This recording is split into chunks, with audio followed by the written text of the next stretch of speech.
DKDB Nashville. Hello, friends. It's your buddy Lou Pickney with you here with the DKDB update. March 10th, 2026.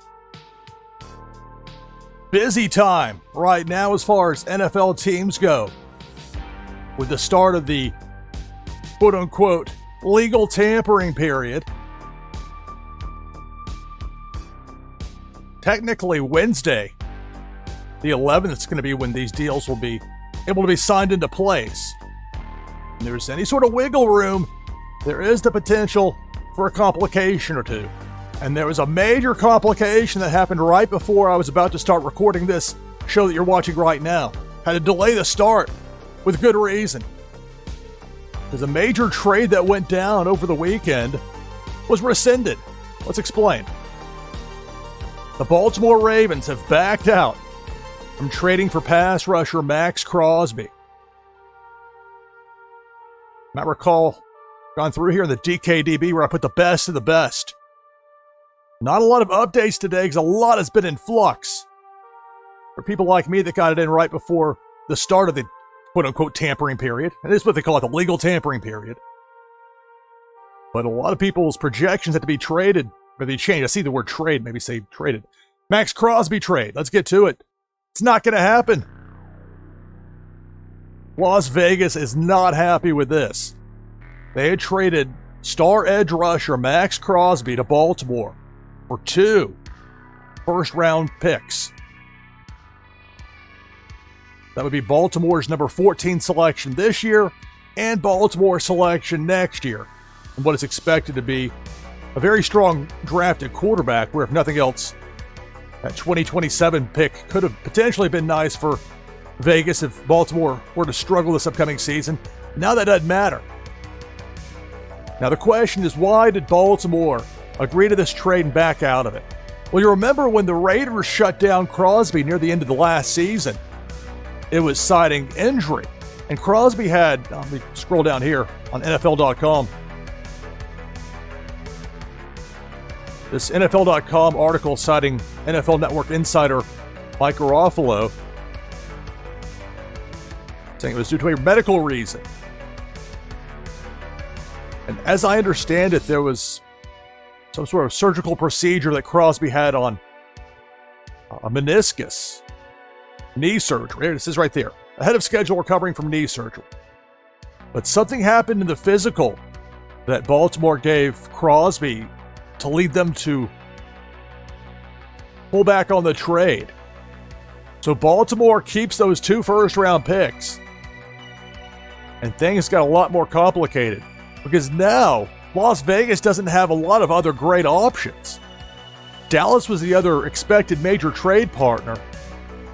But word out of Dallas tonight is that the Cowboys have moved on. Now maybe that's a ploy to negotiate, but I don't know. Makes it very interesting because now you got Las Vegas with Crosby, still a great player, but they tried to trade him. So if it ends up not being traded, that makes a very unusual situation to say the least.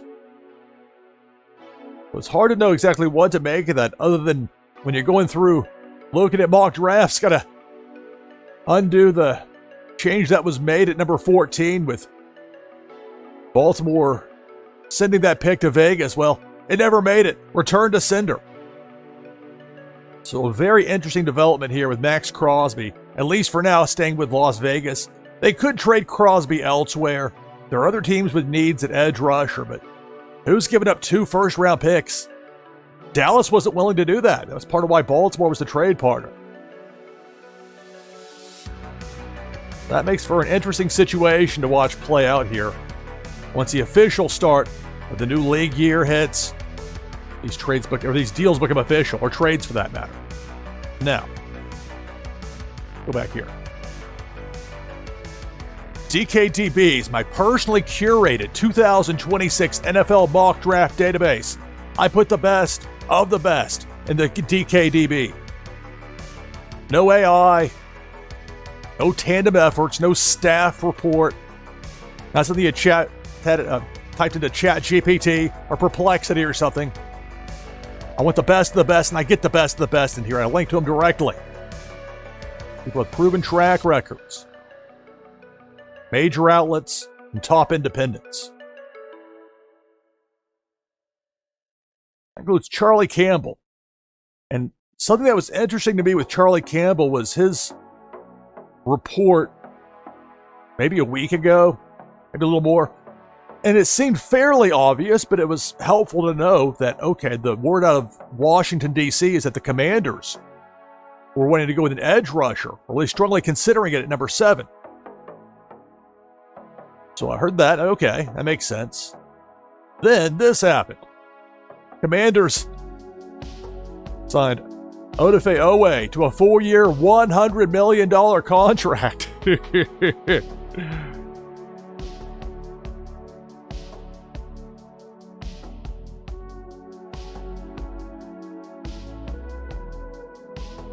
That is a major deal. Oweh had that really strong finish to the 2025 season.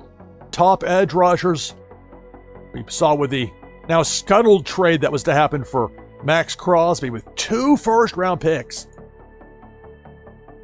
But the first-round picks involved with the Micah Parsons trade last year. You're an elite edge rusher. You are in demand. But now you have to weigh that, okay, so the Commanders give $68 million guaranteed. It's part of the deal. And it's interesting with Oweh because he was funny enough, with Baltimore. He gets sent to LA Chargers via trade, and now he's heading back to the East Coast, Washington, D.C. So, a pretty major deal there, I would say, for the Commanders. But now it's the now what? Because my latest mock draft, I've gone back to the old format. I tried using a newer web template, and it just never worked the way I wanted it to on mobile. And a lot of people use mobile. So, okay, I can't have this looking slapshot here. So, I'm going the older design, but I go for legibility over everything else. Anyway, so that's why it looks different now. My point was not to show off the what's old is new again design with mockdraftnfl.com, the official site for my 2026 NFL mock draft, but I had the Commanders taking David Bailey, edge rusher from Texas Tech. Thought being, well, if Bailey's not there, perhaps Arvell Reese could somehow slide. And if that doesn't happen, then strong probability that Reuben Bain Jr. would be there. But now that you've dropped $68 million guaranteed on the position in free agency, that makes me wonder if the Commanders might be more inclined to think, look, at 7, we're probably going to be able to get either Sonny Styles, linebacker from Ohio State, or Caleb Downs, safety from Ohio State. Something to consider there if nothing else. That was what crossed my mind with that. Posted on X about this yesterday. Really enjoy the work that Walter Cherepinski does with the free agent grades. Because he is ruthless as far as being brutally honest, which is what I want. I don't want somebody who's beholden to agents or beholden to team insiders that are just giving them scoops. I want people that are giving me the honest truth that understand the big picture. So I enjoy what Walt does with that work quite a bit. And so it leads me to wonder, what is Washington going to do at 7? If they had the choice between Styles and Downs, which one would they pick? Or do they say, look, you can never have too many great edge rushers, and we'll go with Bailey at 7? I mean, that could happen. These are all things to consider, but it just, to me, that kind of a major move makes me, okay. Or who knows, Washington might love a certain wide receiver and take somebody there. It's a long way between now and April 23rd.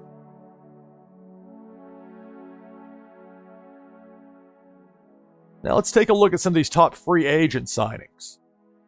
Go over and see what CBS Sports has.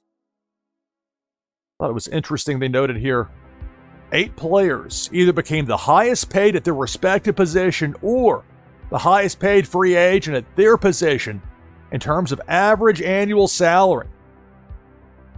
So Trent McDuffie, remember the Chiefs traded McDuffie to the LA Rams. Get that number 29 overall pick in this year's draft, where there should be a lot of worthy considerations at corner if that's the move for the Chiefs, who also have the number 9 overall pick, and maybe they'll go Mansour Delane there. Regardless of that, the LA Rams get McDuffie and then sign him to a 4-year, $124 million deal. The Commanders signing veteran offensive tackle Laramie Tunsil, 2 years, $60.2 million for Tunsil. I mean, the Commanders have been spending some money in free agency. Carolina Panthers edge Jalen Phillips, 4 years, $120 million. That's some big money right there. You see edge rushers in huge demand. The Colts re-signed wide receiver Alec Pierce, 4 years, $114 million. And here's where it's interesting with the Las Vegas Raiders. Remember, they're expecting to have that number 14 overall pick. So they drop $81 million to get one of the top free agent offensive interior linemen, center Tyler Lindenbaum. They spent all that money. They get the money with Crosby because that trade didn't go through with Baltimore. Las Vegas is going to be in an interesting spot here. Kansas City Chiefs signing running back Kenneth Walker III, MVP of the Super Bowl. So he wins the Super Bowl with the Seahawks, and the time-honored tradition of the NFL since 1993, the modern era of free agency. Your team wins a Super Bowl, other teams will pay big, in most cases, to sign your free agents. That's just how it goes. With a salary cap, you can only do so much. Also noteworthy, the Giants signing tight end Isaiah Likely, 3 years, $40 million. Some people kind of scratch their head at that one, but certain coaches will go someplace and they'll start bringing in their players. So, one of the first moves for Harbaugh with the Giants, getting Likely.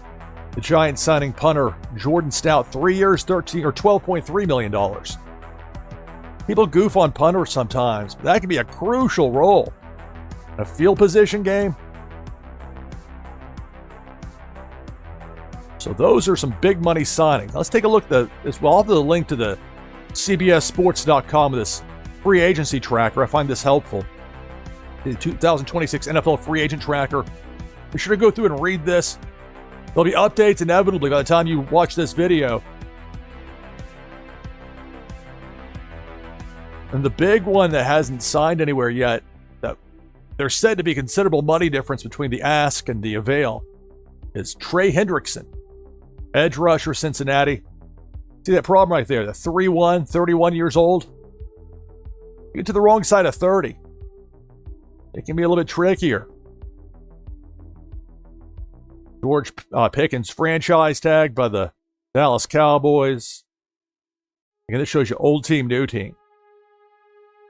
And there's an irony that Linderbaum goes from Baltimore to Vegas, and then Baltimore ends up nixing that trade. I don't think the two were related, but it is interesting.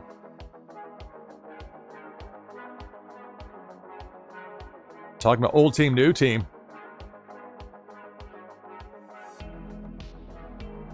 Got another Chiefs to the Rams with the corner, Jalen Watson, getting 3 years, $51 million. And it was tough for the Chiefs because they were up against it with the salary cap. One of the difficult things in the NFL. That's how they want that parity. That invisible magnet that pulls all these teams toward a 500 record. 8-1 club. The NFL doesn't sell football. The NFL sells hope.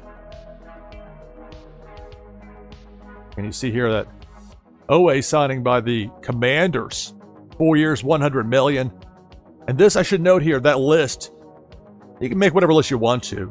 Article from Carter Bonds of CBS Sports. And it's citing the annual free agent rankings from Pete Prisco, CBS Sports. I've read Pete's work for a long time. He does a good job. Anyway, I like what CBS Sports does here, so I wanted to showcase this. I love it because sometimes you'll see these updates, and they don't tell you the old team. Like, I've got to go now and pull up, because maybe I don't remember a player off the top of my head, which team they were with. There are hundreds of players. Wait, where were you from? Even for me, and I watch it closely. So I like that they have old team, new team, because sometimes you keep somebody, maybe they want to test the market, maybe like, okay, we're not going to let that happen. Kyle Pitts, of course, getting franchise tagged by the Falcons. Well, somebody gave the Falcons a low mark for getting Tua Tagovailoa. Like, you're getting him for the veteran minimum.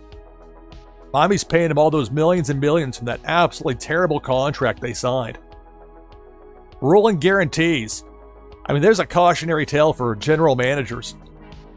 Not that it's easy to sign a quarterback to a long-term deal considering how valuable quarterbacks really are. I mean, they're really underpaid, but it's just the way it goes with the salary cap. And most quarterbacks that are worth their salt never hitting free agency, they would make a ton. See some of the people still out there. Of course, the Jets, they had to overhaul the defense. 0 interceptions as a team for the entire season last year. 17 games and 0 interceptions. To me, that's, even now, this is not new information. It's just staggering.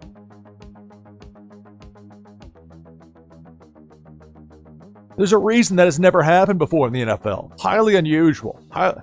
It's a sign that things are very much out of whack there. But here's the Jets now with 2 first-round picks in this year's draft, 3 in next year's.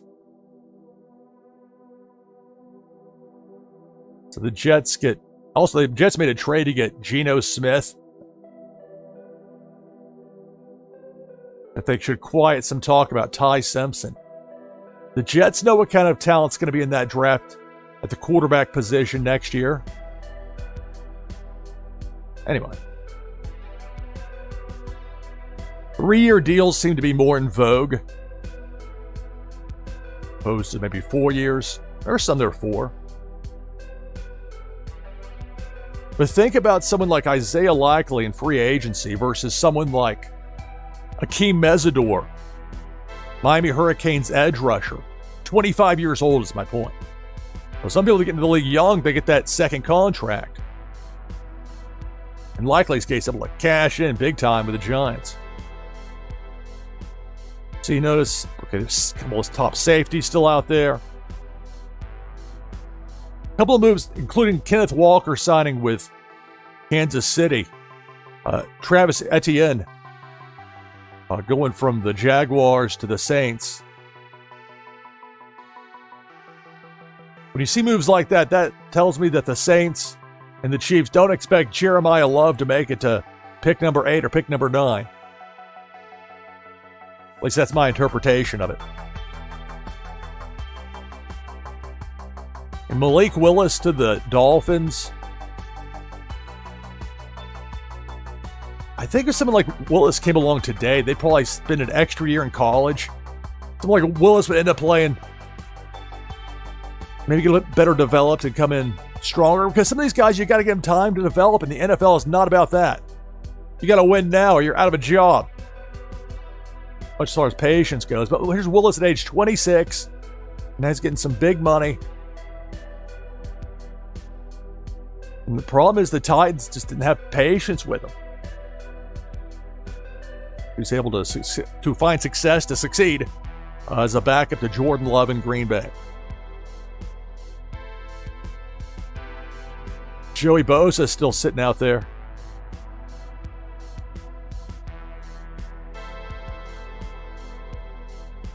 Guys on the wrong side of 30 still out there. Again, a lot of 3-year deals. The Titans signing Wan'Dale Robinson. This whole tampering period, there was a whole lot of talk about Robinson to the Titans well before Monday. Okay, I mean, don't kid yourselves. The whole reason for having agents is to avoid some of these pesky rules. Although I think it's nonsense that there's the arbitrary thing for Kyler Murray where he can't talk to other teams. He's been told that Arizona is going to release him, but because Arizona has not said it publicly, other teams aren't allowed to go ahead and talk to him. And that's a little bit more serious because that involves potential tampering charges. But the arbitrary whims of a team announcing it or not, or something they've already notified the player is going to happen, I have a problem with that. I think that rule needs to change. They didn't ask me, though. But for anybody from the NFL listening, next time it comes to the CBAs, maybe give that one up.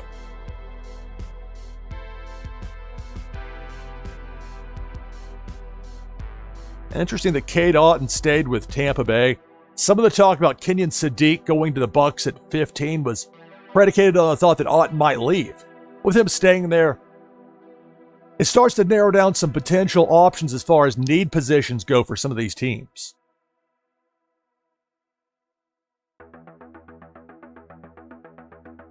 So you see a lot of 3-year deals in here, a lot of players still sitting out there.